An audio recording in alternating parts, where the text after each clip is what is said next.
Good afternoon, all.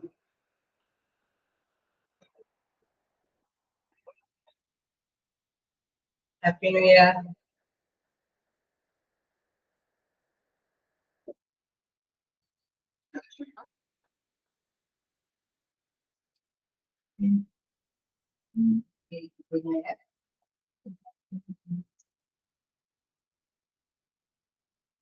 എങ്ങനെയാ ഇന്നലെ ഇതൊക്കെ വായിച്ചു നോക്കിയിരുന്നോ?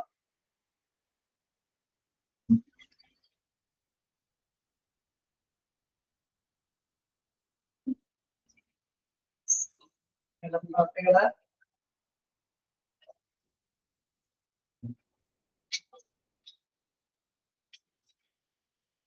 ഇതൊക്കെ പോകാൻ തുടങ്ങിയോ? എക്സാമിന് വേണ്ടിയിട്ടൊക്കെ എന്തെങ്കിലും ഭാഗത്തെ ഡൗട്ടുകളൊക്കെ ഉണ്ടോ?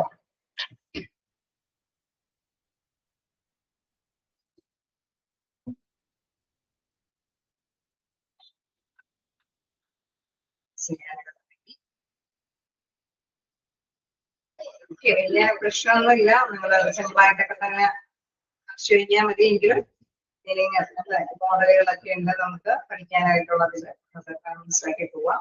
അത് ഫംഗ്ഷനുകളാണ്. പ്ലാനിങ്, ഓർഗനൈസിംഗ്, സ്റ്റാഫിംഗ് എന്നൊക്കെ പറഞ്ഞു നമ്മൾ ഫംഗ്ഷനെ കുറിച്ചിട്ടും പഠിച്ചിട്ടുണ്ട്. അതൊക്കെ കൃത്യമായിട്ട് തന്നെ എന്താണുള്ളത് ചെറിയ ചെറിയ രീതിയിലാണ് നിർവഹിച്ചിരിക്കുന്നതെങ്കിലും അത് വ്യക്തമായി തന്നെ മനസ്സിലാക്കി പോകാനായിട്ട് ശ്രമിക്കുക. നമുക്ക് അറിയാവുന്ന പോലെ തന്നെ personnel management, human resource management എന്ന് പറയുമ്പോൾ പറഞ്ഞിരുന്നു അല്ലെ, സാധനങ്ങൾ പറയുമ്പോൾ അസറ്റ് ആയിട്ട് വാല്യൂ ചെയ്യുന്ന ഒരു കാര്യം എന്നൊക്കെയുള്ള കാര്യം കുറച്ചും കൂടി ഒന്ന് അത്തരത്തിലുള്ള പോയിന്റ്സുകളൊക്കെ കോഴ്സ് ചെയ്ത് നമുക്ക് പറഞ്ഞിരിക്കുന്ന പോയിന്റ്സുകളൊക്കെ ജസ്റ്റ് നോട്ട് ചെയ്ത് പോകാനൊക്കെ ശ്രമിക്കാം. പിന്നെ അല്ലെ വളരെ വലിയ കുഴപ്പമൊന്നും ഇല്ലാതെ നിങ്ങൾ ആദ്യമായിട്ടുള്ള എക്സാം എന്നുള്ള രീതിയിൽ നോക്കണ്ട.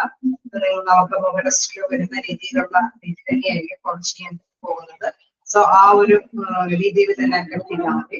പക്ഷെ പഠിച്ചു പോവാം. എന്തായാലും വായിച്ച് മനസ്സിലാക്കിയിട്ട് തന്നെ എക്സാം അറ്റൻഡ് ഏത് രീതിയിലും എന്താ പറയുക വളച്ചൊടിച്ച രീതിയിലൊക്കെ ക്വസ്റ്റ്യൻസ് വന്നു കഴിഞ്ഞാലും ആശയം വ്യക്തമായിട്ട് അറിയാവുന്നുണ്ടെങ്കിൽ നമുക്ക് ഓപ്ഷൻ ചെയ്തിട്ട് മനസ്സിലാക്കിയെടുക്കാനൊക്കെ എളുപ്പമായിരിക്കും. ഗ്രൂപ്പ് ഡിസൈൻ ആണ്, group evaluation, group rotation, group enlargement, enrichment എന്നൊക്കെ പറഞ്ഞുകൊണ്ടൊക്കെ കുറെ ക്വസ്റ്റ്യൻസ് ഒക്കെ ഉണ്ടല്ലോ. അപ്പൊ അതൊക്കെ അതുപോലെ ഫങ്ഷൻസ് അതൊക്കെ അത് അങ്ങനെയൊക്കെയുള്ള കാര്യങ്ങളൊന്നും വിട്ടുകളയാതെ തന്നെ നോക്കാം. ഓക്കെ അല്ലേ? നിങ്ങൾ എന്തെങ്കിലും വായിച്ചിട്ട് എന്തെങ്കിലും ഡൗട്ടുകൾ ഉണ്ടെങ്കിൽ ചോദിക്കാട്ടോ. ഓക്കെ, അപ്പൊ നമ്മള് ക്ലാസ് എടുത്തുകൊണ്ടിരിക്കുന്നത് ഏതാണ് ഭാഗം എന്ന് പറയുന്നത്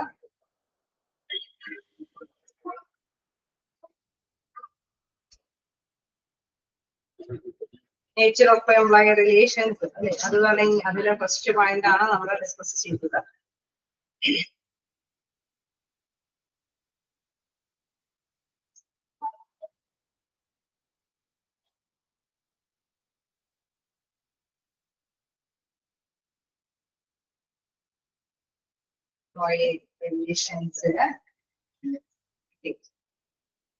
nature of employee relations first point നമ്മൾ കംപ്ലീറ്റ് ആക്കി അല്ലെ? ശരിയല്ലേ?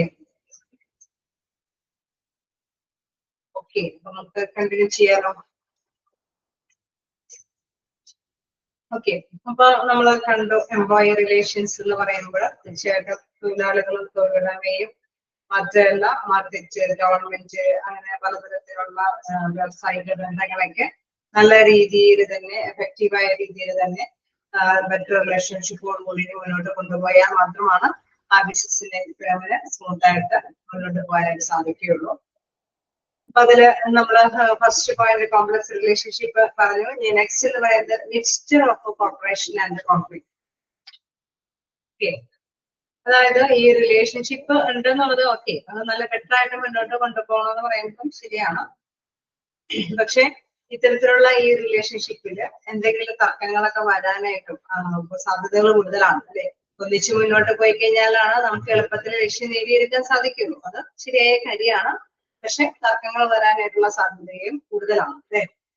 Industrial relations is considered to be fusion of corporation and conflicts. അതായത് ഇൻഡസ്ട്രിയൽ റിലേഷൻസിൽ രണ്ട് കാര്യങ്ങളും ഒന്നിച്ച് തന്നെ ഇണചേർന്ന് പോവുകയാണ്. സൗഹൃദത്തോടു കൂടിയിട്ട് മുന്നോട്ട് പോകാനായിട്ട് സാധിക്കുമെന്ന് പറയുന്നതോടൊപ്പം തന്നെ തർക്കങ്ങൾ വരാനായിട്ടുള്ള സാധ്യതകളും ഉണ്ട്. though the organization's objective is always to gain employees corporation. എപ്പോഴും തീർച്ചയായിട്ടും നമുക്കറിയാം ഏതൊരു ഓർഗനൈസേഷനും പ്രധാനമായിട്ടും എയിം ചെയ്യുന്നത് നല്ല സഹവർത്തിത്തോടു കൂടിയിട്ട് മുന്നോട്ട് പോകാനായിട്ടായിരിക്കും അല്ലെ, എല്ലാവരായിട്ട് നല്ല ബെറ്റർ കമ്മ്യൂണിക്കേഷൻ ബെറ്റർ റിലേഷൻഷിപ്പും മെയിൻറ്റെയിൻ ചെയ്ത് പോകാനായിട്ടാണ് ഏതൊരു ഓർഗനൈസേഷനും ആഗ്രഹിക്കുന്നത്. Okay, then the degree of a conflict is ever present. The reasons behind this might be. Okay, ഇത്തരത്തില് എന്തെങ്കിലും കോൺഫ്ലിക്ട്സിൽ വരാൻ സാധ്യതയുണ്ടെന്നുള്ളതും നമുക്ക് മറക്കാതിരിക്കാൻ അല്ലെ, അത് പറയാതിരിക്കാൻ പറ്റില്ല.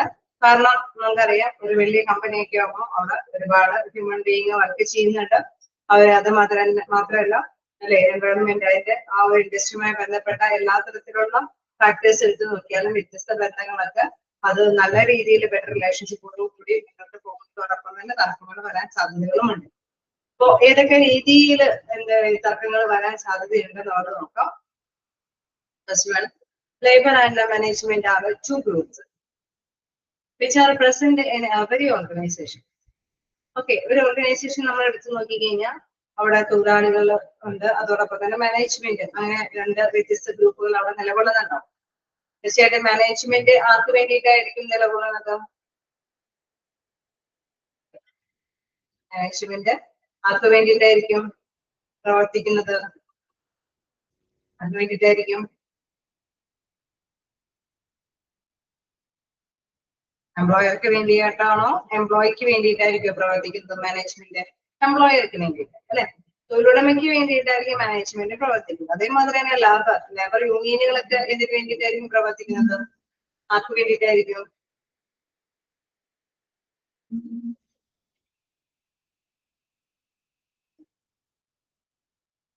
എംപ്ലോയിക്ക് വേണ്ടിയിട്ടായിരിക്കും അല്ലെ. അപ്പൊ തീർച്ചയായിട്ടും നമുക്കറിയാം labour and management are two groups which are present in every organisation. ഏതൊരു ഓർഗനൈസേഷൻ എടുത്ത് നോക്കിയാലും അവിടെ മാനേജ്മെന്റും ഉണ്ടാവും യൂണിയനുകളും ഉണ്ടാവും. തീർച്ചയായിട്ടും രണ്ടുപേരും ഇരുകൂട്ടർക്ക് വേണ്ടിയിട്ടാണ് പ്രവർത്തിക്കുന്നത് അല്ലെ. They usually have different perspectives and perceptions of their interest and develop a negative thinking about each other. Okay, നമുക്കറിയാം വ്യത്യസ്ത തരത്തിലുള്ള ധാരണകൾ അല്ലെങ്കിൽ അവരുടെ ആ ഒരു ആഗ്രഹങ്ങൾ അല്ലെ ആവശ്യങ്ങൾ നിറവേറ്റാനായിരിക്കും ഇരുകൂട്ടരും തയ്യാറാവുന്നത് അല്ലെ. അവര് നെഗറ്റീവായിട്ടുള്ള തിങ്കിങ് ആയിരിക്കും ടീച്ചർ എന്ന് പറയുന്നത്. മാനേജ്മെന്റ് എന്തെങ്കിലും കേസ് യൂണിയന് എന്തെങ്കിലുമൊക്കെ ഇങ്ങനെ ചെയ്യാം അങ്ങനെ ചെയ്യാനൊക്കെ എന്തെങ്കിലും ധാരണകൾ മുന്നോട്ട് കൊണ്ടുവരുന്നുണ്ടെങ്കിൽ മാനേജ്മെന്റ് അതൊന്നും കൂടി ആലോചിക്കും. ഓക്കെ, കാരണം എംപ്ലോയറുടെ ഭാഗത്തുനിന്ന് ഒരുപാട് റിസ്ക് എടുക്കേണ്ടി വരുമോ എന്നുള്ള ആ ഒരു കാര്യം അവർ ആലോചിക്കും അല്ലെ. അതോടൊപ്പം തന്നെ എന്താണ് തൊഴിലാളികളാണെങ്കിലും അല്ലെ സംഘടനകളാണെങ്കിലും മാനേജ്മെന്റ് ഇന്ന രീതിയിലൊക്കെ അല്ലെ മുന്നോട്ട് പോകണം എന്നൊക്കെ ഒരു ഡിസിഷൻ എടുക്കുകയാണെങ്കിലും അത് പെട്ടെന്ന് തന്നെ ഉൾക്കൊള്ളില്ല അല്ലെ. എംപ്ലോയിക്ക് അതുമായി ബന്ധപ്പെട്ട എന്തെങ്കിലും ഗുണമുണ്ടോ എന്ന് ആദ്യം അവർ ചിന്തിക്കും. സോ ഇരുകൂട്ടരും അല്ലെ വ്യത്യസ്തമായിട്ടുള്ള ഒരു നിലപാടുകളായിരിക്കും സ്വീകരിച്ചിട്ടുണ്ട്. അതുകൊണ്ടാണ് പറയുന്നത് എന്താണ് the organization objective is always to gain employees corporation. Sorry, എന്താണ് പറയുന്നത് they usually have a different perspectives and perceptions of their interest and develop negative thinking about each other. അല്ലെ, നെഗറ്റീവ് ആയിട്ടുള്ള ചിന്താഗതികളായിരിക്കും ഇരുകൂട്ടർക്കും ഉണ്ടായിരിക്കുന്നത്. Okay, then വീണ്ടും നോക്കാം. Organizations usually do not have a proper guidelines or rules to set their limits in order to fulfill their goals. Okay, organizations usually do not have proper guidelines. അല്ലെ, അവിടെ ഓർഗനൈസേഷന് proper guide lines ഇല്ല എങ്കിൽ അല്ലെങ്കിൽ rules കാര്യങ്ങളൊന്നും അല്ലെ നിയമ സംഹിതകളൊന്നും ഇല്ല എങ്കിൽ നമുക്കറിയാം ഗോൾസ് സെറ്റ് ചെയ്യാനായിട്ട് സാധിക്കില്ല, അല്ലെങ്കിൽ ഗോൾസ് അച്ചീവ് ചെയ്യാൻ സാധിക്കില്ല അല്ലെ. ഒരു കൃത്യമായിട്ടുള്ള ഒരു റൂൾസ് ആൻഡ് റെഗുലേഷൻസ് അത് ഫോളോ അപ്പ് ചെയ്ത് പോകാനായിരിക്കും അവിടെയുള്ള എംപ്ലോയീസിനെ കൊണ്ട് ഫോളോ അപ്പ് ചെയ്യിപ്പിക്കാനായിരിക്കും പറ്റുക അല്ലെ. അതല്ലാതെ ഒരു ഗൈഡ് ലൈൻസ് കൊടുക്കാതെ എംപ്ലോയീസിനെ മുന്നോട്ട് കൊണ്ടുപോകാന്ന് പറയുന്നത് ഡിഫിക്കൽട്ട് ആയിട്ടുള്ള കാര്യമാണ് അല്ലെ. Due to lack of norms both the groups go to any extent and even try to justify their actions. Okay, അപ്പൊ ഇങ്ങനെ പ്രത്യേക മാനദണ്ഡങ്ങളൊന്നും ഇല്ലെങ്കിൽ എന്താ പ്രത്യേകത?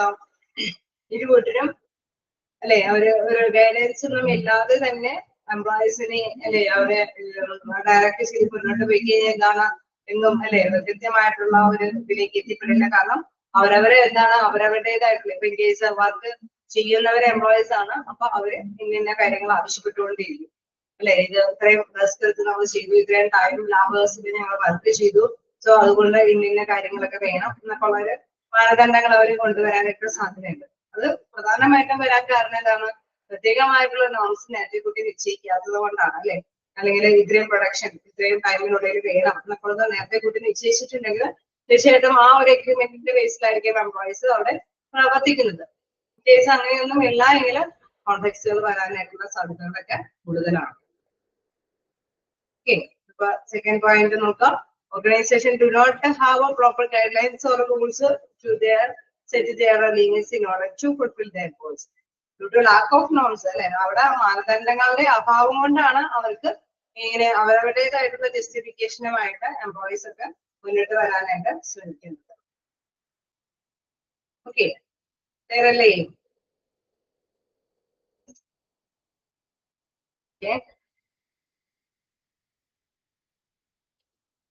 തേർഡ് വൺ നോക്കുകയാണെങ്കിൽ then the groups come together for negotiation.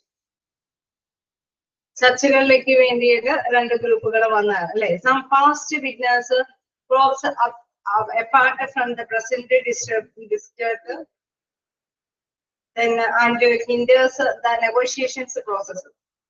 അതായത് ഇപ്പൊ ഏതെങ്കിലും ഒരു ചർച്ച സംഘടിപ്പിക്കണമെന്ന് വെച്ച് ചർച്ചയിലേക്ക് വരികയാണ് അല്ലെ. നമുക്കറിയാം ചർച്ച എന്നൊക്കെ പറയുമ്പോൾ ചിലപ്പോൾ തൊഴിലുടമ അല്ലെങ്കിൽ മാനേജ്മെന്റ് റെപ്രസെന്റ് ചെയ്യുന്നത്, എംപ്ലോയീസിനെ റെപ്രസെന്റ് ചെയ്ത് യൂണിയൻ നേതാക്കള് അങ്ങനെയൊക്കെയുള്ള വ്യക്തികളൊക്കെ ആയിരിക്കും കൂടുതലായിട്ട് സംഘടിപ്പിക്കുന്നതിന് വരുന്നത്.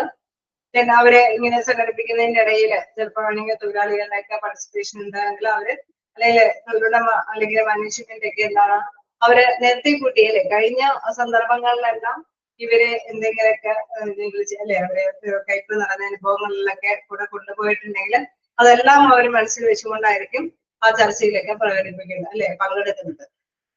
അപ്പൊ എന്താണ് അവര് കൃത്യമായിട്ട് എന്തെങ്കിലുമൊക്കെ അല്ലെ വാദപ്രതിവാദങ്ങളിലേക്ക് തന്നെ മുന്നോട്ട് പോയി ചർച്ചകൾക്കൊന്നും ഒരു സമാധാന അന്തരീക്ഷത്തിലേക്ക് എത്തിക്കാനായിട്ട് പറ്റാത്ത അവസ്ഥയിലേക്ക് വരാം.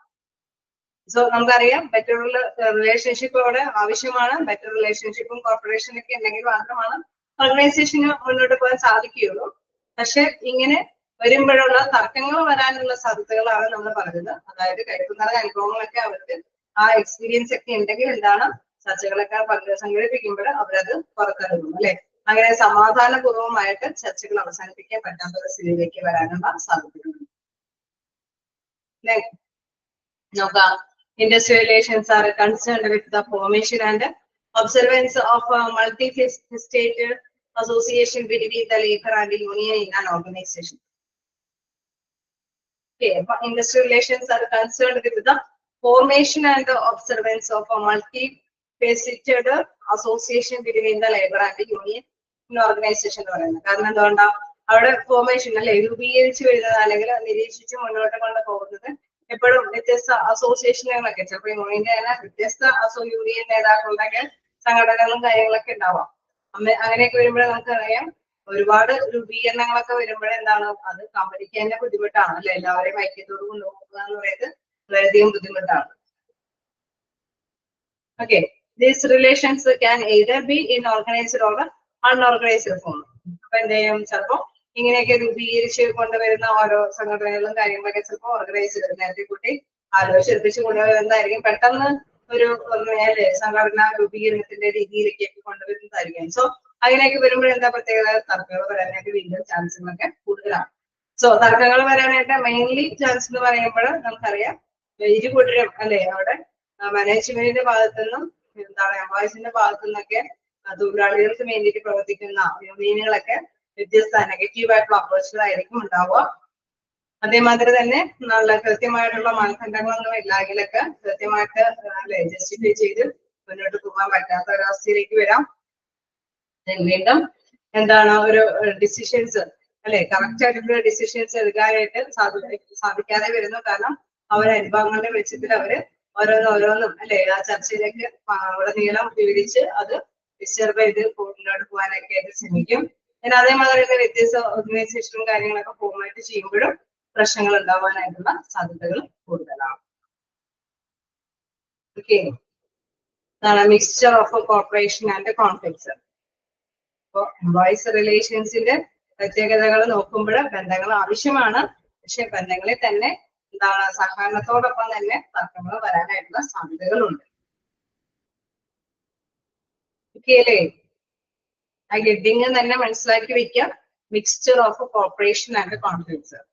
അതായത് ഒന്നിച്ച് നിന്ന് മുന്നോട്ട് പോകാനായിട്ടും തർക്കങ്ങളും വരാനായിട്ടുള്ള സാധ്യതകളാണ്. വായിച്ചു നോക്കാം.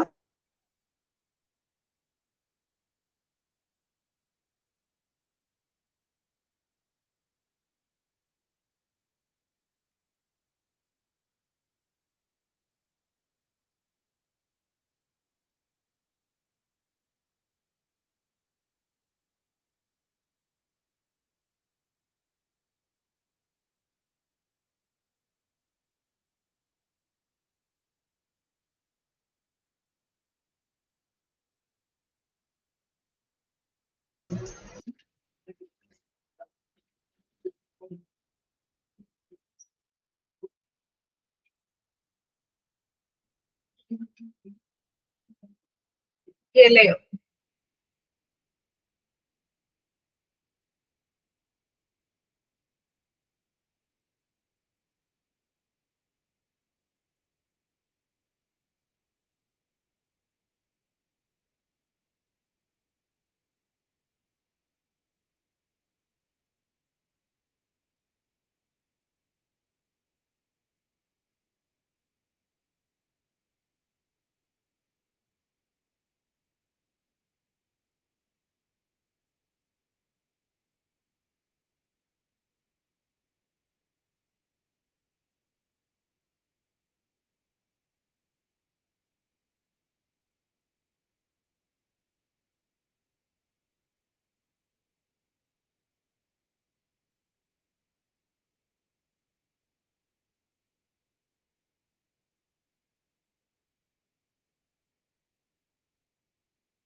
ഞാൻ കുറച്ച് ക്ലാസ് എടുത്തു, അത് കഴിഞ്ഞപ്പോഴാണ് അറിയുന്നത് പോകാനായിട്ടില്ല അല്ലെ. ഓക്കെ, എനിവേ നിങ്ങൾ വായിച്ച് കഴിഞ്ഞ് കാണും. എന്തെങ്കിലും ഡൗട്ടുകളുണ്ടോ?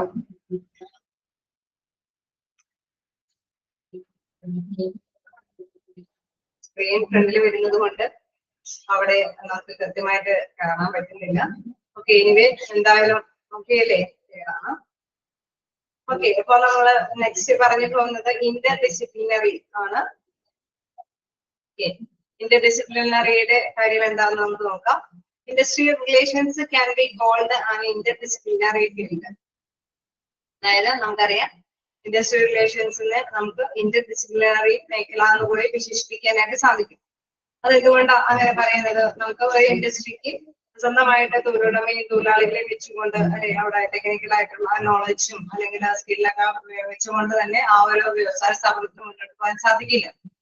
കാരണം അവർ തന്നെ ചുറ്റിപ്പറ്റിയുള്ള എല്ലാ മേഖലകളുമായിട്ട് നല്ല ഒരു ഐക്യം അത് നേടിയെടുത്ത് മാത്രമാണ് മുന്നോട്ട് പോകാനായിട്ട് സാധിക്കുള്ളൂ. So this is because it is not a fusion of a multiple discipline, rather it draw its components from various fields like sociology, law, economics, psychology, political science, etc. Okay, അതായത് നമ്മൾക്ക് നമ്മുടെ ഈ ഒരു ഇൻഡസ്ട്രി അത് develop ചെയ്ത് മുന്നോട്ട് പോകണമെങ്കിൽ അതുമായി ബന്ധപ്പെട്ട് എന്തൊക്കെ മേഖലകൾ ഉണ്ടോ അതെല്ലാം തന്നെ ഐക്യത്തോടുകൂടി അല്ലെ ഒരു ലോ ഉണ്ടെങ്കിൽ ഒരു നിയമം ഉണ്ടെങ്കിൽ അത് ഈ ഒരു കമ്പനി അല്ലെ നമ്മുടെ ഇൻഡസ്ട്രി ഫോളോ ചെയ്യണമെങ്കിൽ തീർച്ചയായിട്ടും അത് ഫോളോ ചെയ്യണം. ഇത്ര അംഗങ്ങളിൽ കൂടുതൽ വർക്കേഴ്സ് ഉണ്ടെങ്കിൽ അവർക്ക് ചിലപ്പോൾ പല ബെനിഫിഷ്യൽ പാക്കേജുകളൊക്കെ ലഭ്യമാക്കേണ്ടതുണ്ട്. സോ അത് മസ്റ്റായിട്ട് അവർക്ക് ലഭ്യമാക്കി കൊടുക്കണം. അതല്ലെങ്കിൽ എന്തെങ്കിലും പെനാൽറ്റീസ് ഒക്കെ ഉണ്ടാവാനായിട്ടുള്ള സാധ്യതകളുണ്ട് അല്ലെ. അപ്പൊ സാമ്പത്തികപരമായിട്ടും എന്താണ് അതേമാതിരി തന്നെ രാഷ്ട്രീയപരമായിട്ടും അല്ലെ എല്ലാ തരത്തിലും ഈ ഒരു സൊസൈറ്റി അല്ലെങ്കിൽ ഈ ഒരു ഇൻഡസ്ട്രി ഡെവലപ്പ് ചെയ്ത് മുന്നോട്ട് കൊണ്ടുപോകണമെങ്കിൽ എല്ലാ സ്വാധീന ശക്തികളുടെയും കൂടി അത് ആകെ തുകയാണ് എങ്കിൽ മാത്രമാണ് ഇൻഡസ്ട്രിക്ക് നിലനിന്ന് പോകാനായിട്ട് സാധിക്കുകയുള്ളൂ.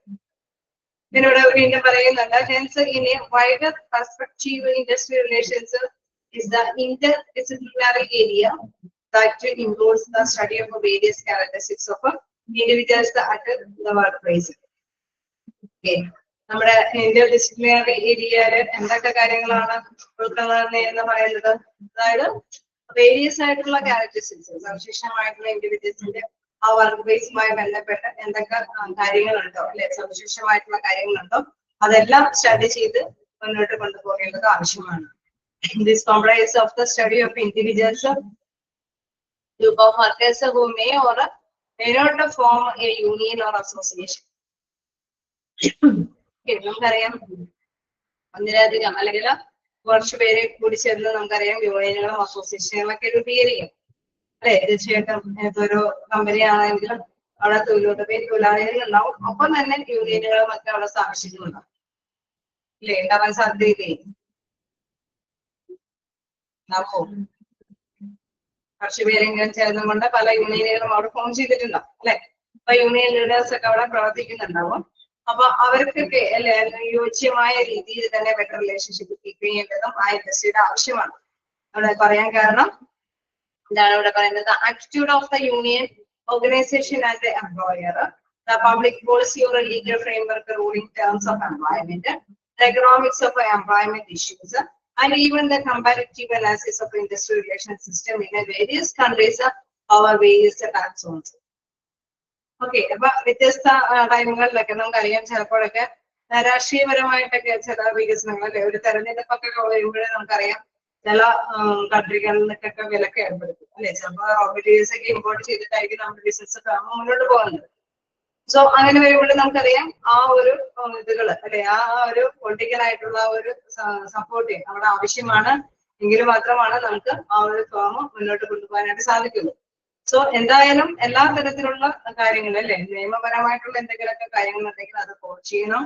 അതേമാതിരി തന്നെ എക്കണോമിക് അല്ലെ നമുക്ക് സാമ്പത്തിക അടിയന്തരാവസ്ഥകളൊക്കെ സംഭവിക്കാറുണ്ട്. ഇൻ കേസ് അത് മാത്രമല്ല നമുക്കിപ്പോ ചിലപ്പോ ചില ഇൻഡസ്ട്രിക്കൊക്കെ ചില GST കാര്യങ്ങളൊക്കെ കൂടുതലൊക്കെ ആയിട്ട് വരും.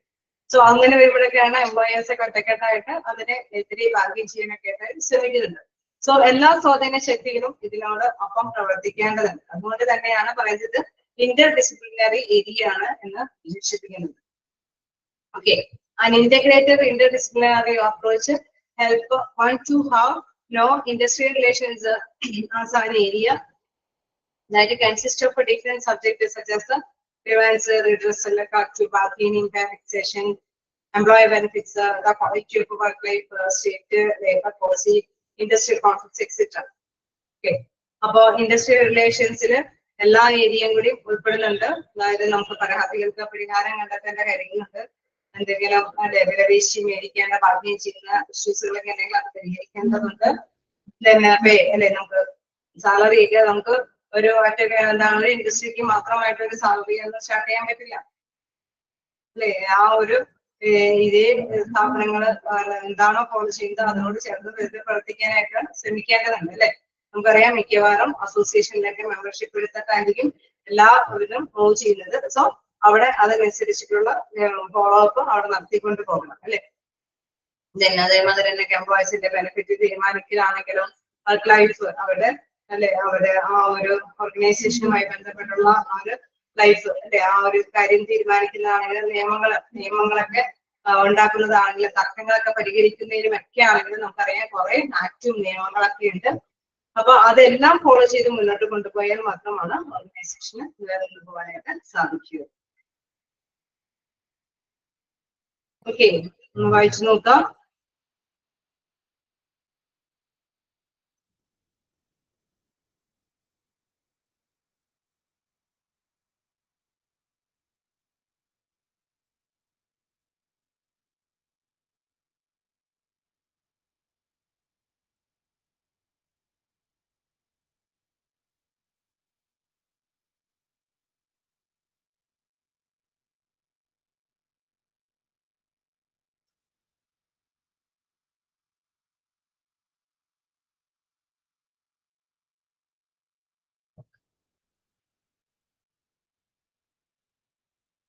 ഓരോന്നും എടുത്തെടുത്ത് നോക്കാം. ഓരോ പോയിന്റ്സുകളും ഇതിലെല്ലാം പെടുന്നുണ്ട്. വേരിയസ് അല്ലെ study of various characteristics of individual at work place എന്ന് പറയുമ്പോൾ തൊഴിലാളികളെ വ്യക്തമായിട്ട് മനസ്സിലാക്കി പഠിക്കേണ്ടതുണ്ട് അല്ലെ.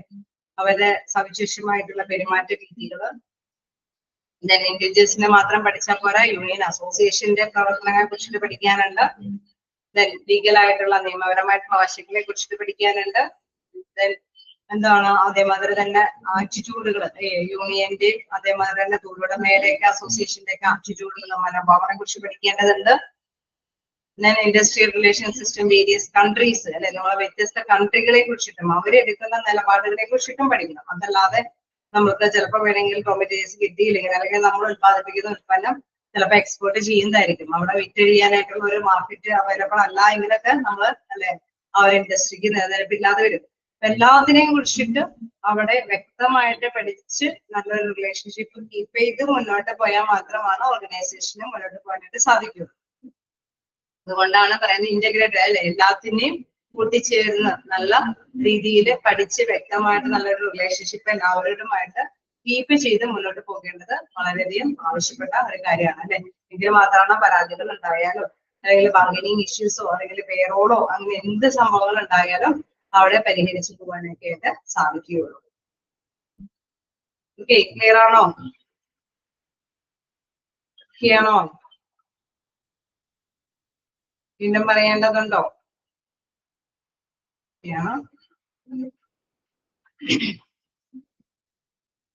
വീണ്ടും നമുക്ക് നോക്കാം. Multi dimension in nature. Industrial relations do not operate purposely. അതായത് ഒരിക്കലും വ്യവസായങ്ങളെ ലക്ഷ്യമില്ലാതെ പ്രവർത്തിക്കുന്നില്ല അല്ലെ. വ്യവസായ സ്ഥാപനങ്ങൾ എന്ന് പറയുമ്പോൾ എന്തെങ്കിലും ഒരു ലക്ഷ്യം കണ്ടിട്ടായിരിക്കും. ചിലപ്പോൾ പ്രൊഡക്ഷൻ ഓറിയന്റഡ് ആയിരിക്കും, സർവീസ് ഓറിയന്റഡ് ആയിരിക്കും. എന്തായാലും അവരൊരു ലക്ഷ്യം എയിം വെച്ചുകൊണ്ട് തന്നെയാണ് പ്രവർത്തിക്കുന്നത് അല്ലെ. Rather, it is multi-dimensional in nature and affected by several factors.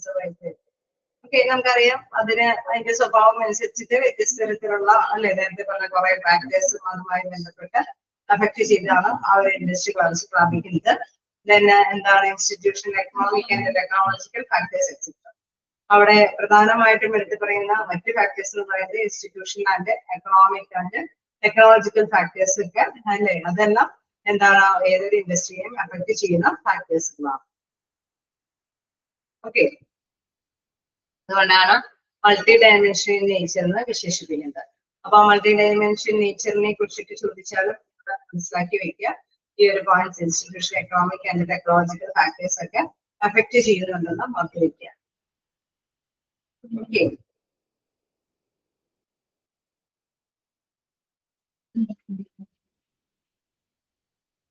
അതോടുകൂടി നമ്മുടെ പോയിന്റ്സ് കഴിഞ്ഞു അല്ലെ. അവിടെ പ്രധാനമായിട്ട് നമ്മൾ കണ്ടത് nature of employment relations. First point complex relationship, second one mixture of corporation and conflicts, Then third one, interdisciplinary, and fourth one, multi-dimensional in nature. And all the points under the already available.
About the scope of employee relations.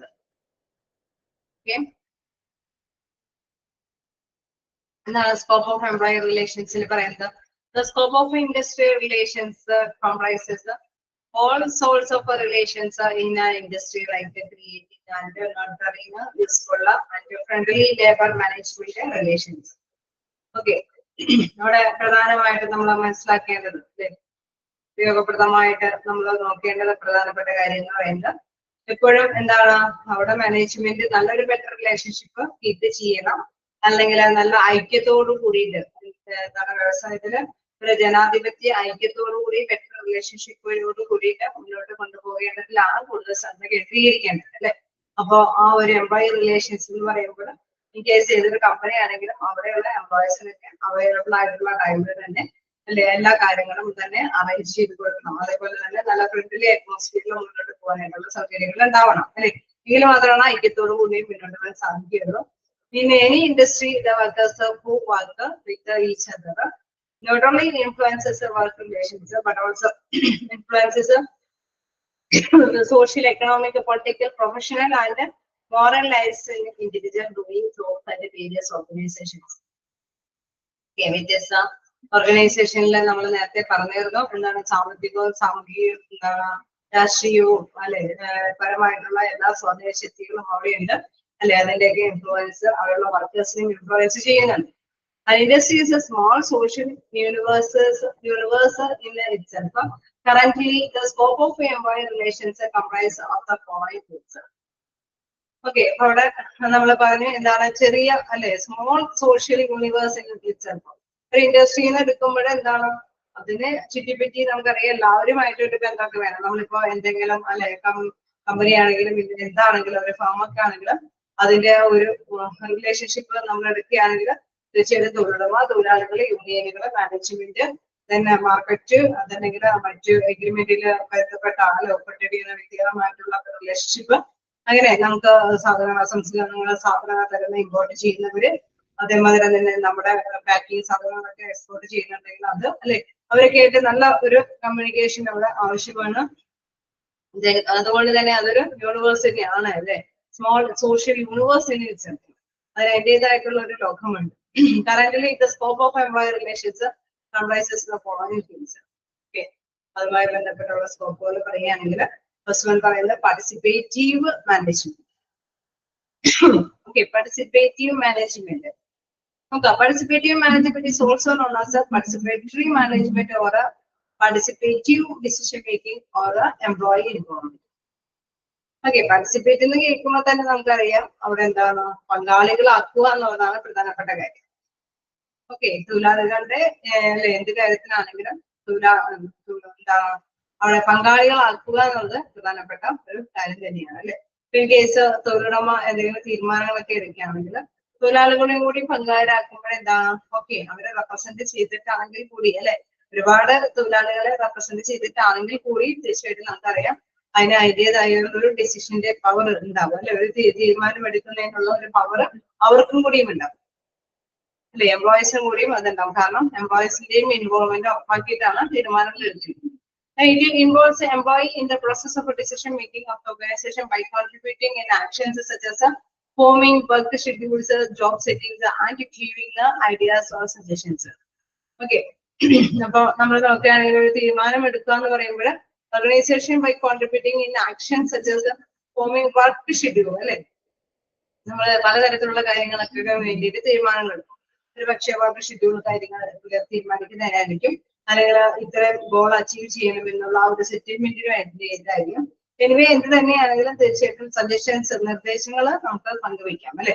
അവിടെ തീർച്ചയായിട്ടും ആ ഒരു നിർദ്ദേശങ്ങളുടെ അടിസ്ഥാനത്തിലാണ് എന്താണ് ഒരു final decision ഒക്കെ എടുത്ത് മുന്നോട്ട് പോകാനായിട്ട് സാധിക്കുന്നത്. സോ പാർട്ടിസിപ്പേറ്റീവ് മാനേജ്മെന്റ് ആ ഒരു റിലേഷൻഷിപ്പിനോടൊപ്പം തന്നെ ചേർന്ന് പ്രവർത്തിക്കേണ്ട ഒരു കാര്യമാണ്. തീരുമാനങ്ങൾ എടുക്കുമ്പോഴൊക്കെ മാനേജ്മെന്റ് ഇവർക്ക് അവസരങ്ങൾ കൂടി നൽകുവാനുള്ളത് പ്രധാനപ്പെട്ട കാര്യമാണ്. ആണോ? ശരിയാണോ? പാർട്ടിസിപ്പേഷൻ ആവശ്യമാണോ? ഓർഗനൈസേഷന്റെ നല്ല നടത്തിപ്പിന് അല്ലെങ്കിൽ ഇൻഡസ്ട്രിയുടെ നല്ല നടത്തിപ്പിന് പാർട്ടിസിപ്പേഷൻ ആവശ്യമാണോ? കാരണം ആരായിരിക്കും വർക്ക് ചെയ്യുന്നവരാരാണ്? മെയിൻലി വർക്ക് ചെയ്യുന്നവരാരാണ്? കേട്ടോ.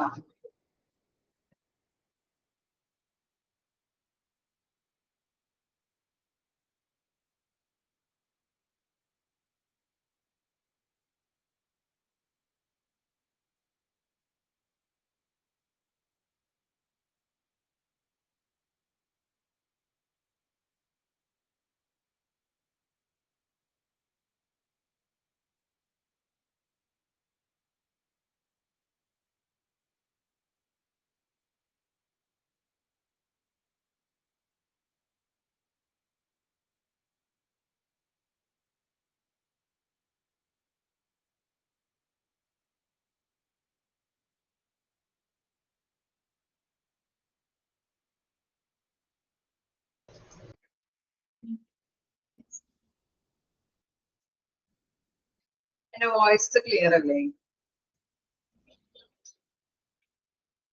വോയിസ് ക്ലിയർ അല്ലേ?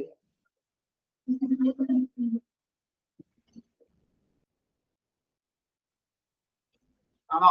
വോയിസ് ക്ലിയർ ആണോ?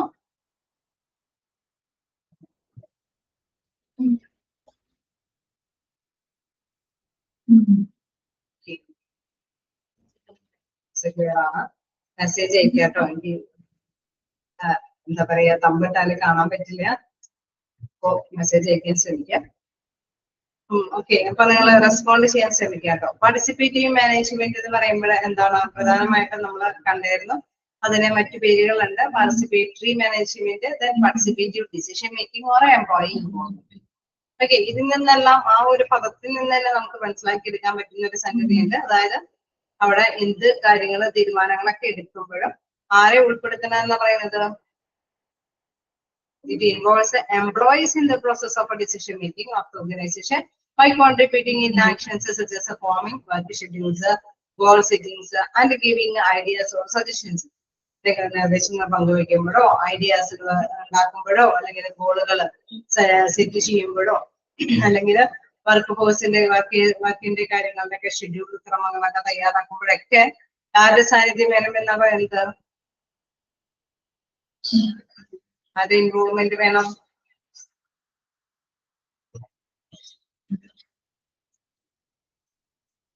അത് ഇൻവോൾവ്മെന്റാ വേണ്ടത്.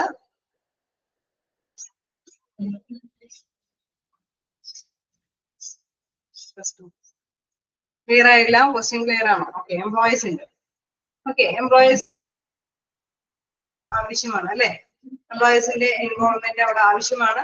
എങ്കിൽ മാത്രമാണ് പ്രോപ്പറായിട്ട് മുന്നോട്ട് പോകാനായിട്ട് സാധിക്കുള്ളൂ, അല്ലെ? അതുകൊണ്ടാണ് പറയുന്നത് participative sittings. It involves employees in the process of decision making of organisation by contributing actions such as forming work schedules, goal settings and giving ideas or suggestions. അപ്പൊ ഇങ്ങനെയൊക്കെ വരുമ്പോൾ അവരെയും കൂടി ഉൾപ്പെടുത്തിക്കൊണ്ട് കാര്യങ്ങളൊക്കെ മുന്നോട്ട് കൊണ്ടുപോകുമ്പോൾ തീർച്ചയായിട്ടും അതിന്റെ റിസൾട്ട് നേടിയെടുക്കാൻ സാധിക്കും. Dispute settlement. ഓക്കെ, ഇനി പറയുന്ന ഒരു കാര്യം എന്ന് പറയുന്നത് ഡിസ്പ്യൂട്ട് സെറ്റിൽമെന്റ് ആണ്. അതായത് ഈ എംപ്ലോയി റിലേഷൻഷിപ്പ് അത് കാത്തു സൂക്ഷിക്കുന്നത് കൊണ്ട് തന്നെ എന്തെങ്കിലും ഡിസ്പ്യൂട്ടുകൾ ഉണ്ടെങ്കിൽ അത് സെറ്റിൽമെന്റ് ചെയ്യാനായിട്ട് സാധിക്കുമോ? നോക്കാം. Disciplinary in industrial relations can give rise to industrial disputes. It can be in the form of strikes, protests, then lockouts, cutbacks, fringe, offer benefits, etc. Okay, അതായത് എന്തെങ്കിലും ഒരു ഇൻഡസ്ട്രിയൽ റിലേഷൻസിന് can give rise to industrial dispute. ചിലപ്പോൾ industrial relations ഒക്കെ എന്താണ്, ചിലപ്പോൾ വേണമെങ്കിൽ തർക്കങ്ങളിലേക്ക് പോകാം. It can be in the forms of തർക്കങ്ങൾ എന്ന് പറയുന്നത് ഒരുപക്ഷെ നമുക്കറിയാം സ്ട്രൈക്കും ബ്ലോക്ക് ഔട്ട് ഒക്കെ ആയിട്ടായിരിക്കും മുന്നോട്ട് പോകാനായിട്ട് അല്ലെ പറ്റുക. Industry dispute act in case ഇങ്ങനത്തെ തർക്കങ്ങൾ ഉണ്ടായാലും തീർച്ചയായിട്ടും നമുക്കറിയാം ചില അമെന്റ്മെന്റ്സ് അനുസരിച്ചിട്ട് അല്ലെങ്കിൽ റൂൾസ് ആൻഡ് റെഗുലേഷൻസ് ഉണ്ട്. അത് ചിലപ്പോൾ വേണമെങ്കിൽ അമെന്റ്മെന്റ്സ് ഒക്കെ വെച്ചിട്ട് ഭേദഗതിയിൽ വരുത്തിയിട്ടുണ്ടാവാം. എനിവേ എന്തായാലും അത് മസ്റ്റ് ആയിട്ടുണ്ടാവും അല്ലെ. അപ്പൊ ഇത് എന്താണ് അവിടെ പ്രധാനമായിട്ട് നമുക്കറിയാം എന്താണ് ഈ ഡിസ്പ്യൂട്ട് ഇൻഡസ്ട്രിയൽ ഡിസ്പ്യൂട്ട് ആക്ട് 1947 എന്താണ് പറയുന്നത് അതനുസരിച്ചിട്ട് ഈ കാര്യങ്ങളെല്ലാം കൈകാര്യം പോകാനായിട്ട് സാധിക്കും. പിന്നെ major legislation for identifying and resolving the industrial disputes. ഈ ആക്ടിന്റെ ആ ഇയർ ഒക്കെ ഒന്ന് നിങ്ങൾ ജസ്റ്റ് മനസ്സിലാക്കി തന്നെ പോകാം. 1947. ഓക്കെ, അത് ഏതാക്ടാണ്? ഏതാക്ടാണ്?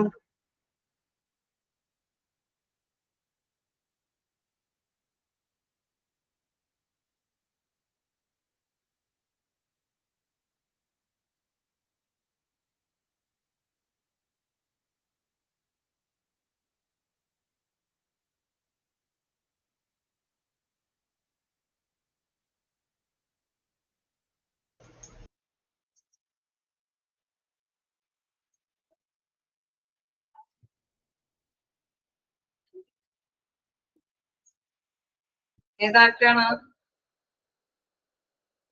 Industrial dispute act. ആക്ട് എന്താണോ പറയുന്നത് അതനുസരിച്ചിട്ട് ഈ തർക്കങ്ങൾക്കൊക്കെ പരിഹാരം കണ്ടെത്താനായിട്ട് സാധിക്കും. ആ ഇയറും എന്ന് പഠിച്ചു വെച്ചേക്കാം. ഏത് ആക്ടാണ്? The industrial dispute act. അപ്പൊ ഇത്തരത്തിലുള്ള എന്തെങ്കിലും ഇഷ്യൂസുകൾ വന്നു കഴിഞ്ഞു കഴിഞ്ഞാൽ ഈ തർക്കങ്ങൾക്കൊക്കെ പരിഹാരങ്ങൾ കണ്ടെത്തുന്നത് ഈ ആക്ടിൽ എന്താണോ വിശ്വസിക്കുന്നത് അനുസരിച്ചിട്ടായിരിക്കും അതിനുള്ള ഒരു സൊല്യൂഷൻസ് കണ്ടെത്തുന്നത്. Then അവിടെ പറയുന്നത് is a major legislation for identifying and resolving the industrial dispute. Okay, വ്യവസായ തർക്കങ്ങളെല്ലാം പരിഹരിക്കേണ്ടത് അല്ലെ ഈ ഒരു ആക്ടിൽ പറയുന്ന നിയമാവശ്യങ്ങളുടെ വെച്ചിട്ടാണ് പരിഹരിച്ച് മുന്നോട്ട് പോകാനായിട്ട് സാധിക്കുന്നത്. Then തേർഡ് വൺ പറയുന്നത് ട്രേഡ് യൂണിയൻസ്. 7 പോയിന്റ് ഉണ്ടല്ലേ.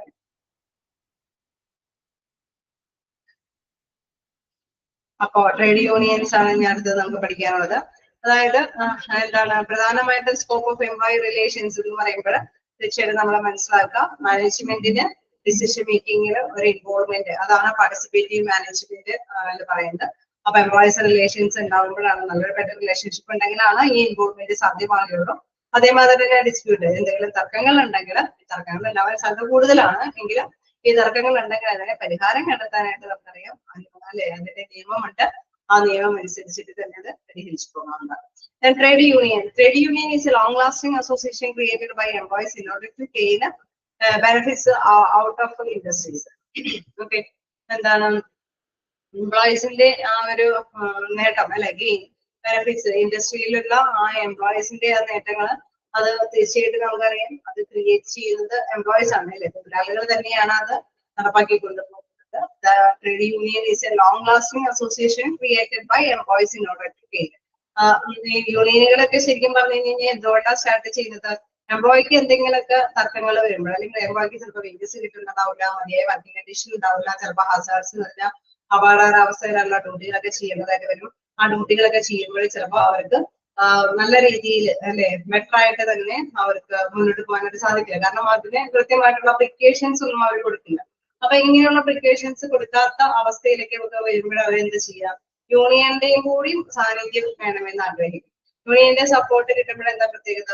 ചിലപ്പോൾ ഒറ്റയ്ക്ക് ബാർഗെയിൻ ചെയ്ത എംപ്ലോയർ കേൾക്കണമെന്നില്ല അല്ലെ, എംപ്ലോയർ കേൾക്കാതെ വരാനായിട്ടുള്ള സാധ്യതകളുണ്ട്. അപ്പൊ ഒറ്റയ്ക്ക് നിന്ന് എംപ്ലോയർ കേൾക്കാത്ത സാഹചര്യങ്ങൾ വരുമ്പോൾ തീർച്ചയായിട്ടും യൂണിയന്റെ കൂടി സപ്പോർട്ടോട് കൂടിയിട്ട് അവർ ബാർഗെയിൻ ചെയ്യാൻ തുടങ്ങും.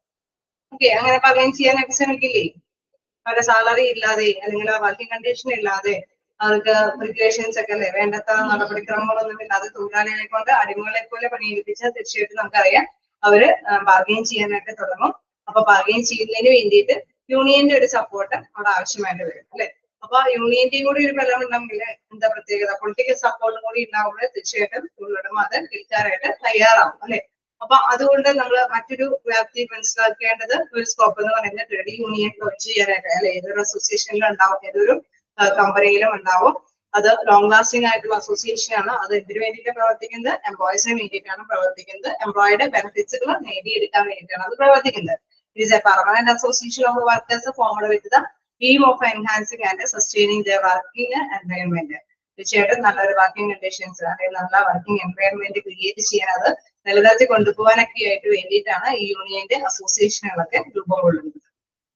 ഓക്കെ, അപ്പൊ ഒരു ഇൻഡസ്ട്രിയൽ റിലേഷൻഷിപ്പിൽ ഒരു കൂട്ടരെയും കൂടി നമ്മൾ മനസ്സിലാക്കേണ്ട തൊഴിലുടമയും തൊഴിലാളികൾ മാനേജ്മെന്റിന്റെ അപ്പുറം യൂണിയനുകൾ ആർക്ക് വേണ്ടി നിലകൊള്ളുന്നത്? നമ്മൾ എപ്പോഴും പറഞ്ഞു പോകാറുള്ളതാണ്, എംപ്ലോയീസിന് വേണ്ടിയിട്ടാണ് നിലകൊള്ളുന്നത്, അവരുടെ ആവശ്യങ്ങൾ നിറവേറ്റുന്നതിന് വേണ്ടിയിട്ടാണ്. ഓക്കെ അല്ലേ? ക്ലിയർ അല്ലേ?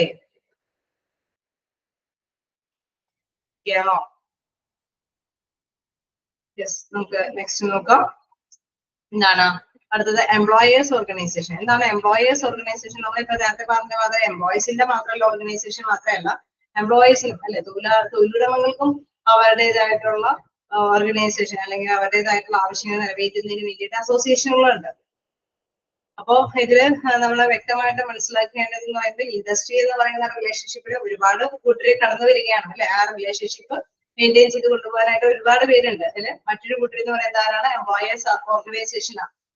എംപ്ലോയേഴ്സ് ഓർഗനൈസേഷൻ നോക്കുമ്പോൾ തൊഴിലുടമ തൊഴിലാളികളെ കൊണ്ട് പണിയെടുപ്പിക്കുന്നു, അവർക്ക് കൂലികളൊക്കെ കൊടുത്തിട്ട് അവരുടെ ബിസിനസ് സക്സസ് ആയിട്ട് മുന്നോട്ട് പോകാനല്ലേ ശ്രമിക്കുന്നത് വിചാരിക്കും. പക്ഷെ അതിനപ്പുറം ചിലപ്പോൾ വേണമെങ്കിൽ തൊഴിലുടമകൾക്കും അവരുടെ ക്യാപിറ്റൽ ഇൻവെസ്റ്റ് ചെയ്തതിനനുസരിച്ചിട്ടുള്ള റിട്ടേൺ അവർക്കും ആവശ്യമാണ് അല്ലെ. വെറുതെ ഇൻവെസ്റ്റ് ചെയ്ത പ്രോഫിറ്റബിൾ അല്ലാതെ തൊഴിലാളികളെയൊക്കെ സംതൃപ്തിപ്പെടുത്തി കൊണ്ടുപോകാനായിട്ട് തൊഴിലുടമകൾ ആഗ്രഹിക്കുമോ? അവർക്കും അവരെ ഇൻവെസ്റ്റ് ചെയ്യുന്നതിനനുസരിച്ചുള്ള പ്രോഫിറ്റ് ഏൺ ചെയ്യണമെന്ന് ഉണ്ടാവില്ലേ? ഉണ്ടാവോ? സാധ്യതയില്ലേ? ശരിയല്ലേ? തൊഴിലുടമകൾക്കും ആഗ്രഹം ഉണ്ടാവില്ല, അവർ ഇൻവെസ്റ്റ് ചെയ്യുന്നതനുസരിച്ചിട്ട് അവർക്ക് പ്രോഫിറ്റ്. ഓക്കെ, അപ്പൊ അവരും എന്താണ് ചില സംഘടനകൾ അല്ലെ ഒന്നിച്ചു നിന്നുകൊണ്ട് പ്രവർത്തിക്കാനായിട്ട് ചില പേരെയൊക്കെ ഒന്നിച്ചിരുന്ന് പ്രവർത്തിച്ചിട്ട് കാര്യങ്ങൾ നേടിയെടുക്കാനായിട്ട് അവർ ശ്രമിക്കും. കേസ് നമുക്കറിയാം, ഗവൺമെന്റ് കുറെ ടാക്സും കാര്യങ്ങളൊക്കെ ഈടാക്കുന്നുണ്ടെങ്കിൽ ചിലപ്പോൾ കമ്പനിക്ക് അത് താങ്ങാൻ പറ്റാത്തൊക്കെ അവസ്ഥ വരാം. സോ എന്താണ് അവരുടെ ബാർഗെയിൻ ചെയ്യാനൊക്കെ ആയിട്ട് അവർ യൂണിയനായിട്ട് അല്ലെ ഒന്നിച്ചു നിന്ന അസോസിയേഷനൊക്കെ ആയിട്ട് ഒന്നിച്ചു നിന്നിട്ടായിരിക്കും അവർ ബാർഗെയിൻ ചെയ്യാനൊക്കെ ആയിട്ട് ശ്രമിക്കുന്നത്. നോക്കാം, employers organizations are made up of business enterprises and are the most important players in industrial relations. Okay, അപ്പൊ ഇത്തരത്തിലുള്ള വ്യവസായ ബന്ധങ്ങൾ ഒരു കൂട്ടം മറ്റൊരു വ്യക്തികളാണ് എന്ന് പറയുന്ന ഓർഗനൈസേഷൻ, അതായത് തൊഴിലുടമകളുടെ അസോസിയേഷനുകൾ. In India the council of Indian employers CIE ആ ഒരു അബ്രിവേഷൻ നോട്ട് ചെയ്തേരെ, council of Indian employers and all India organisation of employers AIOE. ഇത് വ്യക്തമായിട്ട് മനസ്സിലാക്കി വെക്കണം. അത് ഏതിന്റെയാണ് ഈ ഓർഗനൈസേഷനുകളൊക്കെ? എംപ്ലോയറുടെ ആണോ എംപ്ലോയറുടെ ആണോ? ഓർത്ത് വെക്കണം, AIOE എന്നുള്ളതും CIE എന്നൊക്കെ ഉള്ളത് ആരുടെ അസോസിയേഷനാണ്? എംപ്ലോയറുടെ അല്ലെ. ഒരിക്കലും മാറിപ്പോകരുത്, ചിലപ്പോൾ അബ്രിവേഷൻ എന്നിട്ടായിരിക്കും ചോദ്യങ്ങളൊക്കെ ചോദിക്കുന്നത്. സോ അത് എംപ്ലോയർക്ക് വേണ്ടിയിട്ടുള്ള അസോസിയേഷനാണ്. Major association for Indian employers അല്ലെ, നമ്മുടെ ഇന്ത്യയിലുള്ള തൊഴിലുടമകളുടെ അസോസിയേഷൻ, ഒരു കൂട്ടായ്മകൾ അല്ലെങ്കിൽ അവരുടെ ആ ഒരു അസോസിയേഷനിൽ പറയുന്നത് ആരൊക്കെയാണ്? All India organisation of employers, council of Indian employers. They include members from employers organization which consist of representative organizations, chambers of commerce and trade, and the industry association of the public sector. Okay, നമുക്കറിയാം ഇത് അല്ലെ, ഇവിടെയൊക്കെ നമുക്കറിയാം chamber of commerce and trade, അതിലൊക്കെ പെടുന്നതാണ് ഈ employees organisations. Employers organisations ഒക്കെ അവരുടെ representatives ഒക്കെ അവരെല്ലാം തന്നെ എന്തിനു വേണ്ടിയിട്ടാണ്? അവരുടേതായിട്ടുള്ള താല്പര്യങ്ങൾ സംരക്ഷിക്കുന്നതിന് വേണ്ടിയിട്ടാണ്. The industry association of the public sector അല്ലെ, അവിടെ പബ്ലിക് സെക്ടറിലുള്ള ഇന്ത്യൻ ഇൻഡസ്ട്രി അസോസിയേഷനൊക്കെ ഉണ്ട്. അങ്ങനെ വ്യത്യസ്ത തരത്തിലുള്ള അസോസിയേഷൻ നമുക്കറിയാം. തൊഴിലുടമകൾക്ക് വേണ്ടിയിട്ടും അസോസിയേഷൻ ഉണ്ട് എന്നുള്ള കാര്യം നിങ്ങൾ വ്യക്തമായിട്ട് മനസ്സിലാക്കി വെക്കണം. ഒന്ന് രണ്ട് അബ്രിവേഷൻസും പഠിച്ചു വെക്കാം. തീർച്ചയായിട്ടും ഇവര് ആർക്ക് വേണ്ടിയിട്ടാണ് ബാർഗെയിൻ ചെയ്യുന്നത്? എപ്പോഴും ആ തൊഴിലുടമകളുടെ തന്നെ ക്ഷേമ കാര്യങ്ങൾക്ക് വേണ്ടിയിട്ടാണ് ബാർഗെയിൻ ചെയ്യാനായിട്ട് ശ്രമിക്കുന്നത്. ഓക്കെ, അപ്പൊ എംപ്ലോയേഴ്സ് ഓർഗനൈസേഷൻ നമ്മൾ ആ റിലേഷൻഷിപ്പ് എന്ന ഇങ്ങെടുത്ത് നോക്കുമ്പോൾ അതിൽ ഒരുപാട് കാര്യങ്ങളുണ്ട്. അവിടെ എന്താണ് എംപ്ലോയേഴ്സിന്റെ പാർട്ടിസിപ്പേഷൻ ഉറപ്പുവരുത്താൻ വേണ്ടിയിട്ടുള്ള ഇൻവോൾവ്മെന്റ് ഉണ്ട്. ഡിസ്പ്യൂട്ട് തർക്കങ്ങളുടെ സെറ്റിൽമെന്റുകൾക്ക് കാര്യങ്ങളൊക്കെ ഇടപെടാനായിട്ട് സാധിക്കുന്നുണ്ട്. ട്രേഡ് യൂണിയനുകൾ അത് മറ്റൊരു കൂട്ടരാണ്. അതോടൊപ്പം തന്നെ എംപ്ലോയേഴ്സ് ഓർഗനൈസേഷൻസ് ഉണ്ട്. ദെൻ കളക്റ്റീവ് ബാർഗെയിനിങ്, ഈ പറഞ്ഞ മാതിരി തന്നെ നമ്മളിങ്ങനെ മെമ്പർഷിപ്പ് ഒക്കെ എടുത്തു വയ്ക്കുന്നത് എന്തിനു വേണ്ടിയിട്ടാവും? തൊഴിലാളികളൊക്കെ മെമ്പർഷിപ്പ് എടുക്കുന്നത് എന്തിനു വേണ്ടിയിട്ടാവും? എന്തെങ്കിലും ഇഷ്യൂസുകൾ ഉണ്ടാവുമ്പോൾ ഒന്നിച്ചൊറ്റക്കെട്ടായി നിന്നുകൊണ്ട് അല്ലെ മുന്നോട്ട് പോകാൻ വേണ്ടിയിട്ടാണ്. അല്ലെ, അതിന് വേണ്ടിയിട്ടായിരിക്കില്ലേ മെമ്പർഷിപ്പ് എടുക്കുന്നത്? ആണോ? ഇല്ലേ? ശരിയല്ലേ? മെമ്പർഷിപ്പ് എടുക്കുന്നതിന് വേണ്ടിയിട്ടായിരിക്കില്ലേ? യെസ്. നോക്കാം എന്താണ്, if A country stands for economic growth, maintaining industrial harmony and peace is important. Okay, നമുക്കറിയാം കൺട്രി അല്ലെ ഇവിടെ സാമ്പത്തിക അവസ്ഥ പുരോഗതി കൈവരിക്കുന്നതിന് വേണ്ടിയിട്ട് അല്ലെങ്കിൽ ഇൻഡസ്ട്രിയൽ ആയിട്ടുള്ള വ്യവസായിക ഐക്യം, സമാധാനം അതൊക്കെ കെട്ടിപ്പടുക്കുന്നതിന് വേണ്ടിയിട്ട് ശ്രമിക്കും. തീർച്ചയായിട്ടും industrial harmony refers to an atmosphere of perfect understanding aspect and a sense of partnershipping among the work and capital. Okay, നമുക്കറിയാം അവിടെ എന്താണ് വർക്കറും ക്യാപിറ്റൽ അല്ലെ, തീർച്ചയായിട്ടും തൊഴിലാളികള് തൊഴിൽ ചെയ്യുന്നതനുസരിച്ചിട്ടുള്ള വേതനം നേടിയെടുക്കണമെന്ന് നമ്മൾ ആഗ്രഹിക്കുന്നതോടൊപ്പം തന്നെ തൊഴിലുടമകൾ ക്യാപിറ്റൽ ഇൻവെസ്റ്റ് ചെയ്യുന്നതനുസരിച്ചിട്ടുള്ള റിട്ടേൺ അവരും ആഗ്രഹിക്കുന്നു. ഓക്കെ, അപ്പൊ അവിടെ ഇൻഡസ്ട്രിയൽ ആയിട്ടുള്ള ഒരു ഏകോപനം അല്ലെ, ഹാർമണി, സമാധാനം നിലനിർത്തണമെങ്കിൽ തീർച്ചയായിട്ടും എന്താണ് ഇരു കൂട്ടരും അവരവരുടേതായിട്ടുള്ള ഓരോ കാര്യങ്ങൾ അല്ലെ, ക്യാപിറ്റൽ ഇൻവെസ്റ്റ് ചെയ്യുമ്പോൾ അതിൻ്റെതായിട്ടുള്ള റിട്ടേൺ വേണമെന്ന് ആഗ്രഹിക്കുന്ന മാത്രമേ തൊഴിലാളികളുടെ സേവനത്തിനനുസരിച്ചിട്ടുള്ള റിട്ടേണുകളും അവർ ആഗ്രഹിക്കുന്നുണ്ട്. അത് എല്ലാം ഒരുമിച്ച് നിന്ന് പോയാൽ മാത്രമാണ് ഓർഗനൈസേഷൻ സ്മൂത്ത് ആയിട്ട് വലിയ ഇഷ്യൂസ് ഒന്നും ഇല്ലാതെ മുന്നോട്ട് സാധിക്കുകയുള്ളൂ. So collective bargaining is A official procedure that comprise a negotiation and information sharing between employees and employers, resulting in an agreement which is suitable to both the parties. Collective bargaining എന്ന് പറയുന്നത് എന്താണ്? ഒരു official ആയിട്ടുള്ള ഒരു procedure ആണ്. അതായത് എന്താണ് ഒരു നിയമപരമായിട്ട് അല്ലെങ്കിൽ ഔപചാരികമായിട്ടുള്ള ഒരു നടപടിക്രമമാണ്. അതായത് എന്താണ് കളക്റ്റീവ് ബാർഗൈനിങ് എങ്ങനെ നടത്താനായിട്ട് സാധിക്കുക? ചർച്ചകളൊക്കെ സംഘടിപ്പിച്ച് അവിടെ ഇരുകൂട്ടരുടേതായിട്ടുള്ള വാദപ്രതിവാദങ്ങളൊക്കെ നടന്നതിന് ശേഷം എന്താണ് അവിടെ ഇൻഫർമേഷൻസ് അല്ലെ, കൃത്യമായിട്ടുള്ള വിവരങ്ങളെല്ലാം തന്നെ ഷെയർ ചെയ്ത് വാദപ്രതിവാദങ്ങളിലൂടെയൊക്കെ ഷെയർ ചെയ്തിട്ടാണ് അവരെ ഇതിലേക്ക് എത്തുന്ന ഒരു എഗ്രിമെന്റിലേക്ക് അല്ലെങ്കിൽ ഒരു ഡിസിഷനിലേക്ക് എത്തുന്നത്. സോ അങ്ങനെ ബാർഗൈൻ ചെയ്യുമ്പോൾ അങ്ങനെയുള്ള ചർച്ചകൾ നമുക്ക് അറിയാം. വാദപ്രതിവാദത്തിൽ ഏർപ്പെടുമ്പോൾ തൊഴിലാളികളും തൊഴിലുടമകളും അവരുടേതായിട്ടുള്ള അവകാശങ്ങൾ അല്ലെങ്കിൽ അത് കൃത്യമായിട്ട് അവർ ആഗ്രഹിക്കുന്ന കാര്യങ്ങളൊക്കെ അവർ ഷെയർ ചെയ്യും. Resulting in an agreement. അപ്പൊ നമുക്കറിയാം തൊഴിലുടമ പറയും ഓക്കെ തൊഴിലാളികളുടെ ഇന്ന ഡിമാൻഡ്സ് വേണമെന്ന് ആഗ്രഹിക്കുമ്പോൾ തൊഴിലുടമ പറയും നമ്മൾ ഇത്രയും ഇൻവെസ്റ്റ് ചെയ്തിട്ട് നമുക്ക് ഇത്രയും റിട്ടേൺ കിട്ടുന്നുള്ളൂ അല്ലെ, ഇന്ന കാര്യങ്ങൾ കൊണ്ടാണ് നിങ്ങൾക്ക് സാലറി കൂട്ടിത്തരാൻ പറ്റാത്തത്. അങ്ങനെയൊക്കെയുള്ള കൃത്യമായിട്ടുള്ള കാര്യങ്ങൾ തൊഴിലുടമയുടെ ഭാഗത്ത് എന്ന് പറയുമ്പോൾ തൊഴിലാളികൾ എന്താണ് ബാർഗൈൻ ചെയ്യും? ഞങ്ങൾ ഇത്ര ടൈം വർക്ക് ചെയ്യുന്നുണ്ട്, ഇത്രയും സേവനങ്ങളുണ്ട്, ഇത്രയും പ്രോഫിറ്റ് ഒക്കെ ആണ് കാണിച്ചിരിക്കുന്നത്, സോ അതിന്റെ ഷെയറിങ് ഞങ്ങൾക്ക് വേണം അല്ലെ, ഞങ്ങൾക്ക് സാലറി കൂട്ടി തരണം അല്ലെങ്കിൽ വർക്കിംഗ് കണ്ടീഷൻസ് ശരിയാക്കി തരണം. അവിടെ തീർച്ചയായിട്ടും ബെറ്റർ കമ്മ്യൂണിക്കേഷനോട് കൂടിയിട്ടായിരിക്കും ആ ചർച്ചയിൽ നിന്ന് ഒരു എഗ്രിമെന്റിലേക്ക് എത്തി നിൽക്കുന്നത് അല്ലെ. അവിടെ വാദപ്രതിവാദങ്ങൾക്ക് ശേഷം resulting in an agreement which is suitable to both the parties അല്ലെ. ആ എഗ്രിമെന്റ് എന്ന് പറയുന്നത് ഇരു കൂട്ടർക്കും അനുയോജ്യമായിട്ടുള്ള ഒരു എഗ്രിമെന്റിലേക്ക് ആയിരിക്കും എത്തിച്ചേരുന്നത്. അപ്പോൾ കളക്റ്റീവ് ബാർഗൈനിങ് എന്ന് പറയുന്ന ഒരു ഒഫീഷ്യൽ പ്രൊസീജിയർ ആണ്. അതായത് ചർച്ചകൾ സംഘടിപ്പിച്ച് ഇൻഫർമേഷൻസ് ഷെയർ ചെയ്ത് കൃത്യമായിട്ട് ഒരു എഗ്രിമെന്റിലേക്ക് ബോത്ത് പാർട്ടീസിനും അനുയോജ്യമായിട്ടുള്ള ഒരു എഗ്രിമെന്റിലേക്ക് എത്തിച്ചേരുന്ന ഒരു പ്രോസസ്സാണ് അല്ലെങ്കിൽ പ്രൊസീജിയർ ആണ്. ഓക്കെ, ക്ലിയർ ആണോ? ഓക്കെ ആണോ? ഇവിടെ പറയുന്നതല്ലോ കളക്റ്റീവ് ബാർഗൈനിങ് ആണോ? ഒന്നുകൂടി പറയട്ടെ. ഓക്കെ, കളക്റ്റീവ് ബാർഗൈനിങ് എന്ന് പറയുന്നത്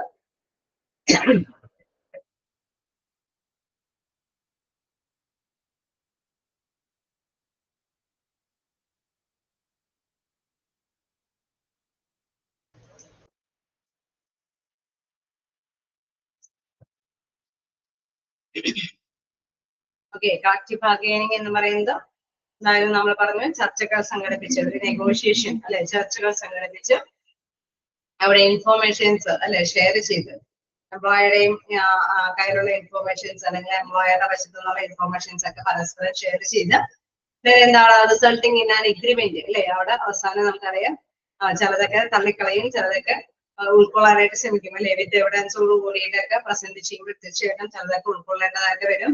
അവസാനം നമുക്കറിയാം ഒരു എഗ്രിമെന്റിലേക്ക് എത്തും which suitable to both the parties. ഇരു കൂട്ടർക്കും അല്ലെ, തൊഴിലുടമയ്ക്കും തൊഴിലാളികൾക്കും അനുയോജ്യമായിട്ടുള്ള ഒരു രീതിയിലേക്ക് അല്ലെ, ബോധ കൂട്ടർക്കും സൂട്ടബിൾ ആയിട്ടുള്ള ഒരു എഗ്രിമെന്റിലേക്ക് എത്തിച്ചേരുന്നു. അതിനെയാണ് നമ്മൾ കളക്റ്റീവ് ബാർഗൈനിങ് പ്രൊസീജിയർ എന്ന് വിശേഷിപ്പിക്കുന്നത്. ഓക്കെ, ക്ലിയർ അല്ലേ? ഓക്കെ അല്ലേ? വീണ്ടും നമുക്ക് നോക്കാം എന്താണ് ആ ഒരു ലാസ്റ്റ് ഭാഗം കൂടി നോക്കിയേക്കാം. This process involves both the parties. However, in many countries, the government plays a vital role in encouraging collective bargaining by creating relevant laws for it. Okay, തീർച്ചയായിട്ടും നമുക്കറിയാം ഇങ്ങനെ കുറെ എഗ്രിമെന്റും കാര്യങ്ങളൊക്കെ ആയിട്ട് വരുമ്പോഴാണ് വീണ്ടും അത് ഒരു എന്താണ് നിയമാവലിയിലേക്കൊക്കെ ഗവൺമെന്റ് എത്തിച്ചേരുന്നത്. കാരണം കൃത്യമായിട്ടുള്ള ചർച്ചകളും വിലപേശലുകളൊക്കെ നടത്തുമ്പോഴാണ് തീരുമാനങ്ങളിലൊക്കെ അമെന്റ്മെന്റ്സും കാര്യങ്ങളൊക്കെ കൊണ്ടുവരേണ്ടതൊക്കെ ആയിട്ട് വരുന്നു.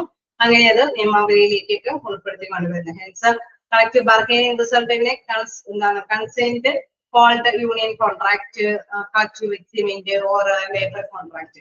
ഓക്കെ, നമ്മുടെ ഈ അംഗീകാരങ്ങൾ ഈ കൺസെന്റുകളൊക്കെ നമുക്ക് വ്യത്യസ്ത പേരുകളിൽ അറിയപ്പെടാം. Union contract, collective agreement or labour contract എന്നൊക്കെ ഈ കളക്റ്റീവ് ബാർഗൈനിങ് റിസൾട്ടിനെ നമുക്ക് അംഗീകരിക്കാം. ഓക്കെ, അതൊക്കെ ഒന്ന് ജസ്റ്റ് നോട്ട് ചെയ്ത് പോവാം. അപ്പൊ കളക്റ്റീവ് ബാർഗൈനിങ് പ്രൊസീജിയർ എന്താണെന്നുള്ളത് മനസ്സിലാക്കി വെക്കാം. ഓക്കെ, എന്തെങ്കിലും ഡൗട്ടുകളുണ്ടോ? ചെറുതായിട്ടൊക്കെ ഒന്ന് ബ്രേക്ക് ചെയ്തിട്ട് വന്നായിരുന്നു. ചിലത് നെറ്റ് ഇഷ്യൂ ഉണ്ട്, ചില കുറച്ചാണെങ്കിലും എന്റെ സൗണ്ടിന് ഒരു ചെറിയ പ്രോബ്ലം ഉള്ളത് കൊണ്ട് അതൊക്കെ ബ്രേക്ക് ചെയ്യേണ്ട വന്നായിരുന്നു. ഏതെങ്കിലും ഭാഗത്ത് നിങ്ങൾക്ക് കിട്ടാത്ത എന്തെങ്കിലും ചോദിക്കാം.